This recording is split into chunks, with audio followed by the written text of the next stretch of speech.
Selamat pagi semuanya. Kami dari kelompok 1 yang beranggotakan saya sendiri Maulida Nurrahma dan 3 teman saya, Fatahulillah, Aura Cantika, dan Candini Ardiana.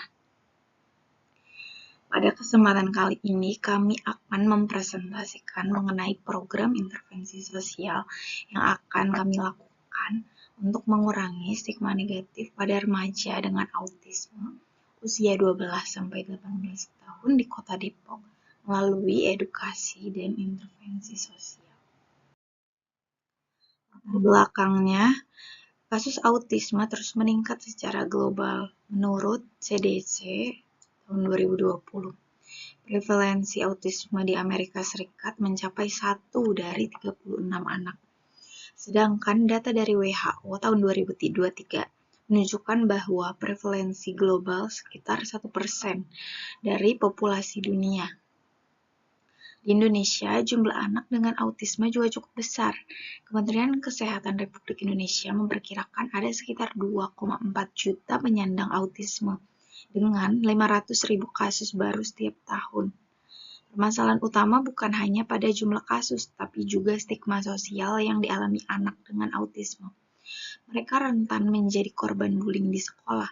Riset oleh Harsa dan Afifah menemukan bahwa 46% anak autis pernah mengalami bullying di sekolah menengah dan 73% diantaranya berupa ejekan verbal. Hal ini juga tercermin dalam kasus nyata di Indonesia, di mana seorang siswa kelas 8 SMP Negeri 8 Depok yang berkebutuhan khusus menjadi korban bullying fisik oleh teman sebayanya hingga menimbulkan trauma. Masalah dan tujuan dari intervensi ini, permasalahan utama yang dihadapi adalah bagaimana meningkatkan pemahaman remaja agar mereka mampu mengurangi stigma negatif terhadap penyandang autisme.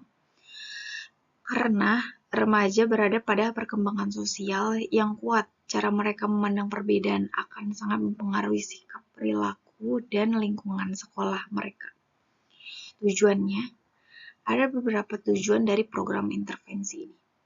Yang pertama, memberikan psikoedukasi agar remaja memahami apa itu autism dengan cara yang benar sehingga tidak terjebak pada mitos atau stereotip.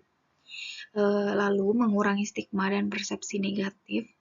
Remaja diharapkan tidak lagi melihat penyandang autisme sebagai aneh atau berbeda secara ekstrim, melainkan sebagai individu yang memiliki keunikan. Yang ketiga, mendorong empati dan penerimaan sosial.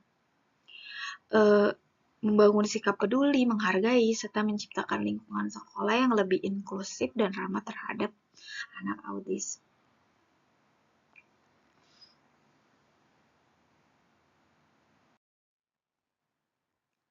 Lalu ini akar penyebab mendasar mengapa stigma negatif muncul. Yang pertama, kurangnya pemahaman tentang autism, kurangnya lingkungan inklusif, minim interaksi langsung, minim edukasi di lingkungan sosial, stereotip negatif dari media dan budaya, minim representasi autism di ruang publik. Masalah utama yang muncul dari permasalahan tadi ialah munculnya stigma negatif terhadap penyandang autism. Stigma yang berbentuk label, prasangka, pandangan negatif yang akhirnya membuat anak autism dipandang aneh atau berbeda.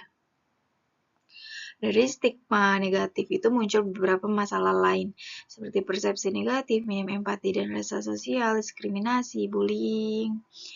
Nah, jika stigma ini terus berlanjut, maka dampaknya akan lebih serius seperti beban psikososial pada keluarga dan keluarga autism yang kesulitan beradaptasi.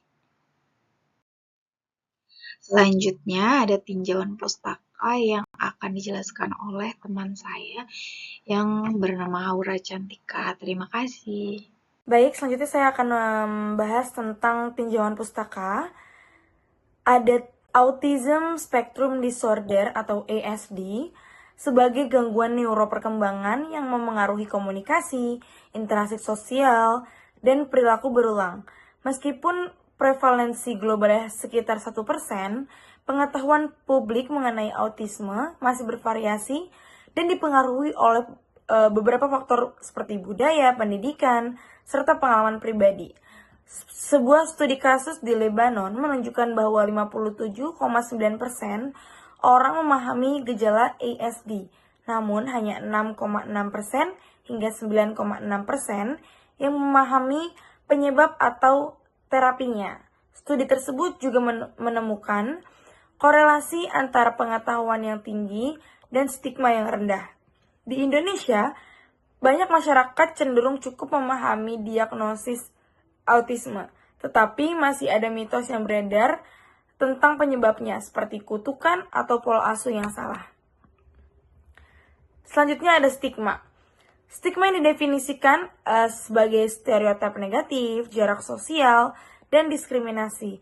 Stigma ini dapat menimbulkan dampak negatif seperti kualitas hidup yang rendah, gangguan kesehatan mental, hambatan dalam mengakses layanan yang dibutuhkan.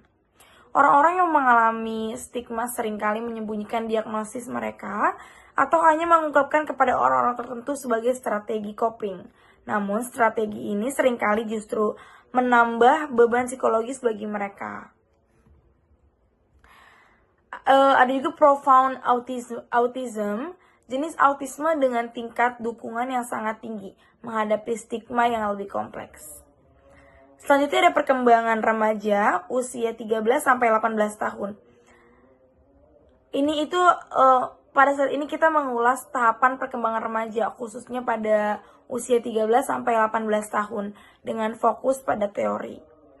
Identity versus role confusion yang dikemukakan oleh Erik Erikson. Pada tahap ini, remaja sedang dalam proses pencarian jati diri. Identitas terbentuk dari integrasi pengalaman masa kanak-kanak yang membentuk identitas baru yang sesuai dengan kebutuhan remaja. Jika eksplorasi ini berhasil, identitas yang terbentuk akan stabil dan kohesif. Sebaliknya, jika eksplorasi gagal, dapat terjadi identity confusion. Hubungan dengan teman sebaya memiliki pengaruh yang sangat besar terhadap pembentukan identitas ini. Baik, kita lanjutkan terkait psikoedukasi. Dari studi eksperimen oleh Linguist dan Kurstom pada 2022, itu menunjukkan ada 4 sesi mental edukasi pada siswa kelas 10, itu dapat menurunkan self-stigma dan stigma sosial terkait perilaku mencari bantuan psikologis. Dan diperkuat juga pada tahun 2025 dalam systematic review and meta-analysis terhadap 97 RCT dengan lebih dari 43.000 remaja. Pada penelitian ini ditemukan bahwa intervensi anti stigma memberikan juga dampak signifikan dalam jangka pendek, baik pada peningkatan pengetahuan terhadap sikap maupun perilaku terkait stigma ini. Kemudian pada tahun 2020 itu juga ditegaskan bahwa psikoedukasi ini di Institut Pendidikan melalui ceramah, skenario kasus, role play, dan konteks sosial yang eh, dapat itu meningkatkan literasi kesehatan mental untuk mengurangi stigma dari publik gitu kan maupun diri sendiri. Kemudian eh ada juga penelitian dari Khaled dan juga Ghazali pada 2023 itu menekankan bahwa psikoedukasi mampu meningkatkan literasi kesehatan mental pada remaja baik dalam hal pengetahuan, sikap maupun keterampilan terkait manajemen emosi. Tinjauan sistematis pada tahun 2025 juga menemukan bahwa intervensi anti stigma ini terutama yang berbasis edukasi menunjukkan efek positif terkait jangka pendek dalam mengurangi stigma pada remaja meskipun dampak pada jangka panjangnya masih terbatas gitu. Jadi informasi yang dari studi yang kami dapat itu dari studi internasional maupun lokal itu mengkonfirmasi bahwa edukasi ini adalah intervensi yang relevan, kontekstual dan efektif untuk membangun pemahaman positif serta menekan stigma negatif pada remaja. Kemudian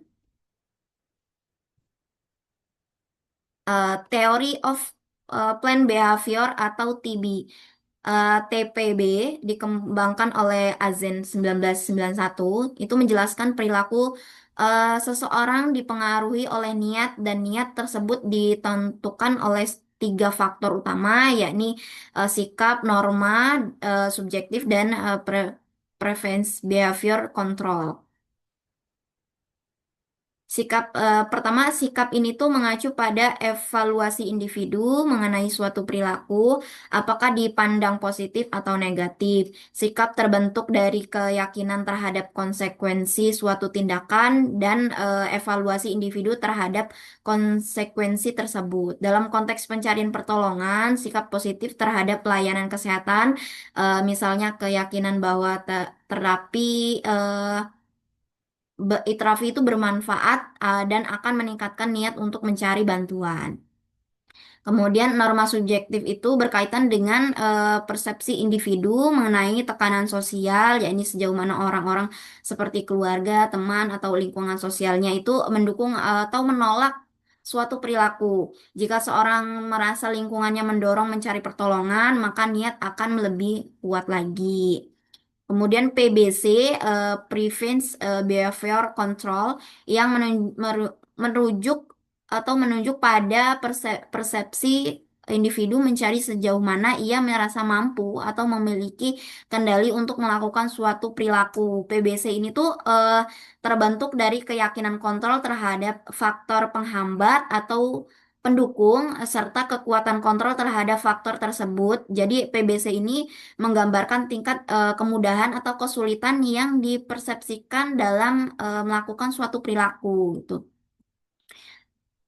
Ada juga hasil dari penelitian pada tahun 2024 itu pada mahasiswa kulit hitam di Amerika dalam studi intervensi psikoedukasi berbasis TPB. eh, Kemudian PBC pada mahasiswa sedikit meningkat setelah intervensi meskipun tidak terlalu signifikan. Faktor kunci dalam PBC adalah mengetahui di mana harus mencari bantuan begitu ya. Yang menjadi determinan utama adalah meningkatkan rasa kontrol individu untuk mencari pertolongan.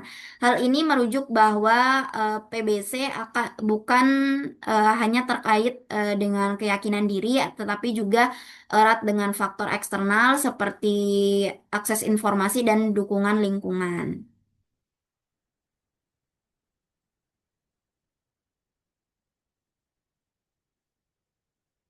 Baik, terima kasih. Berikutnya saya akan menjelaskan mengenai metode intervensi.